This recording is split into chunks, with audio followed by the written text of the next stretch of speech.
that is difficult for them.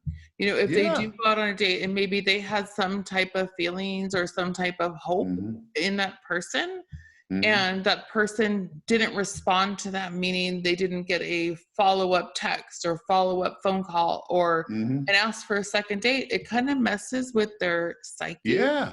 So, and again, for guys too, I felt like that when I first got divorced and I started an online date. It was tragic if I didn't get, you know, that text back or whatever, you know? So it's true for guys too.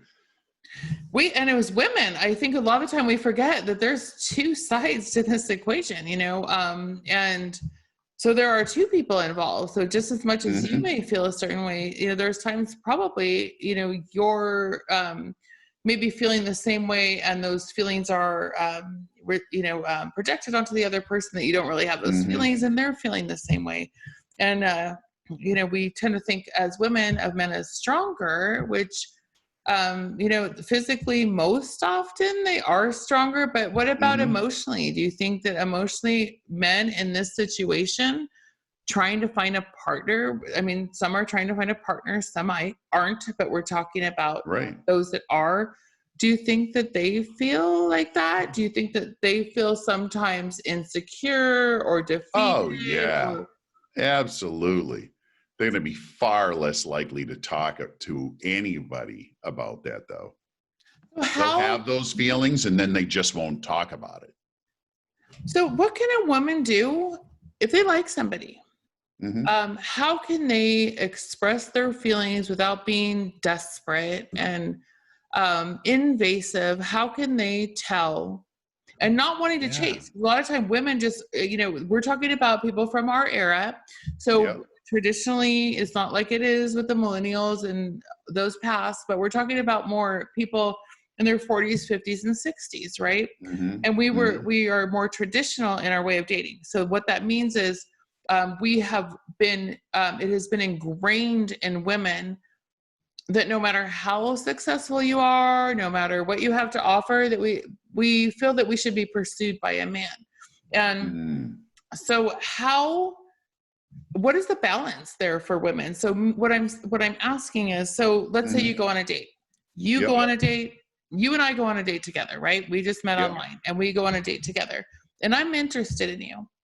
And maybe you're interested in me. I don't know, but how am I supposed to reach out? Am I supposed to send a text message? Am I supposed to call? Am I supposed to tell you I had a good time? Or am I supposed to do what was taught traditionally to women in this age range and sit back and wait? What are your thoughts? I think it's going to be very subjective. Right. Again, it always goes back to people have different ideas that they've grown up with about how it should be in a relationship and who should pursue who. For me personally, I loved it when I would get a text message after the fact from the woman that I went on the date with, and she said, "Hey, listen, I had a really great time, really looking forward to the next time." That's all she had to say. And that opens up all of the communication for me, because now I know that she had a good time and she's interested.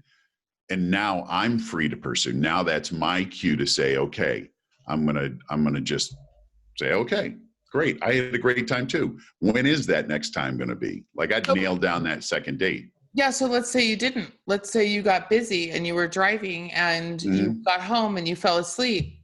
And you didn't have a chance to say, let's nail down the next date. And the next morning she texts you, thinking about you in our wonderful date. When can I see you again? Does that start to change what you're feeling inside? Like, oh, okay, that's a little bit much. Or, oh, I love that still. It's actually, yeah, you know what? That immediately made me feel like, oh man, wow, she's really jumping right in real quick. Not that I don't, but it's just like, do you know what I mean? It feels that way. And maybe that's my pre-programming, being in that same age demographic. Well, the reason, like, okay, just tell me you're interested and I'll take it from here. Right. So it's now it's that weird dynamic. Okay. So now she sends you that message. Okay. So now she sent you the one, she had a good time. You're feeling super excited. Yeah. You got involved in something, you fell asleep, you wake up and you got another text from her. Okay. Mm-hmm.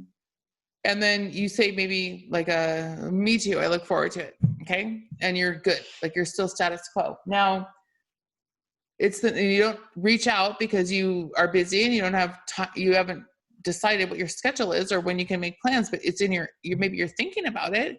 Mm-hmm. And the next day there's a text. Good morning. Thinking about you. Good morning, handsome. Good morning. Whatever you might get from a woman. I have no idea. You probably get a variety or a picture. Now she's desperate. She's sending a picture. Like, and I say desperate because honestly, you shouldn't be sending pictures like that. Without, I shouldn't say that. I'm not even gonna go there.